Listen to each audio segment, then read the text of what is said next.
हजरत इमाम शाफी कहते हैं कि मैंने फकीरों से दो बातें बड़ी पते की सुनी और उन्होंने मुझे बड़ा नफा दिया। ये बहुत बड़े बुजुर्ग होने के बावजूद, इतने बड़े आलिम और फकीह होने के बावजूद ये दरवेशों की सोहबत में जाके बैठते थे। हजरत इमाम अहमद बिन हंबल को किसी ने देखा कि हजरत बिशर हाफी के पीछे दौड़ रहे हैं, तो किसी ने कहा इतने बड़े इमाम हो और इतने बड़े फकीह हो, इस फकीर से क्या ढूंढते हो, बिशर हाफी से क्या तलाश करते हो? तो हजरत इमाम अहमद बिन हंबल ने कहा कि अहमद बिन हंबल जिस रब को मानता है, बिशर हाफी उस रब को जानता भी है।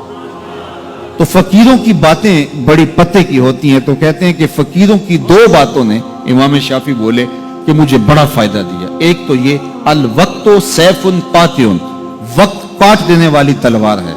अगर वक्त को तुम काटोगे तो ठीक, वरना वक्त तुम्हें काट देगा। अब तुम्हारी मर्जी है कि वक्त के घोड़े पे तुम सवार होके अपनी मर्जी से वक्त को चलाओ, या फिर तुम वक्त के रहमो करम पे हो और इसकी मौजें तुम्हें जिस समत चाहे बहा ले जाएं।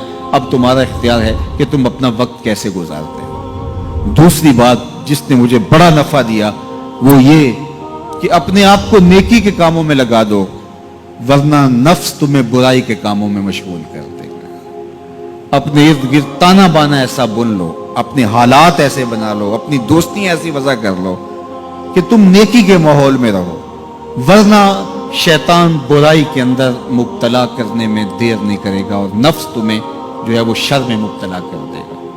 तो फरमाया कि किसी शख्स के इस्लाम का हुस्न ये है कि वो बेमकसद कामों को छोड़ दे। हम तो बाज़ का बैठते हैं तो घंटों बेमकसद बैठे रहते हैं और कीमती से कीमती वक्त जाया करते हैं। हमारी जिंदगी बड़ी कीमती है, एक एक सांस बामकसद होना चाहिए।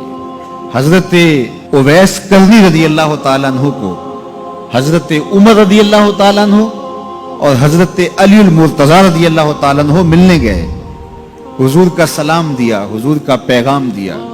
अल्लाह अकबर। तो वैसे करनी तो तड़प गए ना, चश्मान से आंसू हैं और बार बार पूछती हैं मेरे हुजूर के लबों पे मेरा नाम कैसे आया था।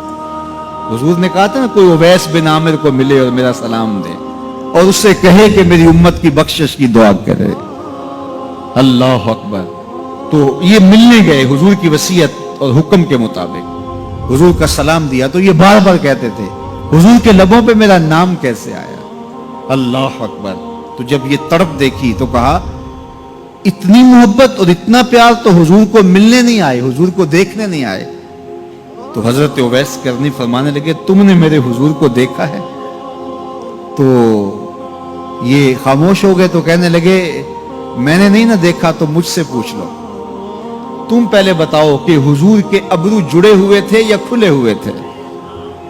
अल्लाह अकबर। तुमने तो हुजूर को देखा है तो जरा बताओ ना। फिर खुद ही फरमाने लगे जिसने नहीं देखा उससे पूछ लो। कहा कोई करीब से देखता तो खुले हुए नजर आते, दूर से देखता तो जुड़े हुए नजर आते। मालूम हुआ कि हुजूर की कुर्बत में ही रहे हैं, अगरचे बज़ाहिर दूर रहे हैं। तो ये इतने जलीलुल कदर सहाबी मिलने गए, कुछ देर बातें की। उसके बाद हजरत उवैस करनी ने हाथ बढ़ा दिए, कहा अच्छा आपने भी आखिरत की तैयारी करनी होगी, मैंने भी करनी, अच्छा हशर को मिलेंगे। अल्लाह अकबर। तो वक्त बहुत कीमती है। किसी के इस्लाम का हुस्न ये है कि वो बेमकसद कामों को तर्क कर दे। इस वीडियो को शेयर जरूर कीजिए, हो सकता है आपके एक शेयर से ये बात किसी के दिल में उतर जाए। जज़ाकल्लाह।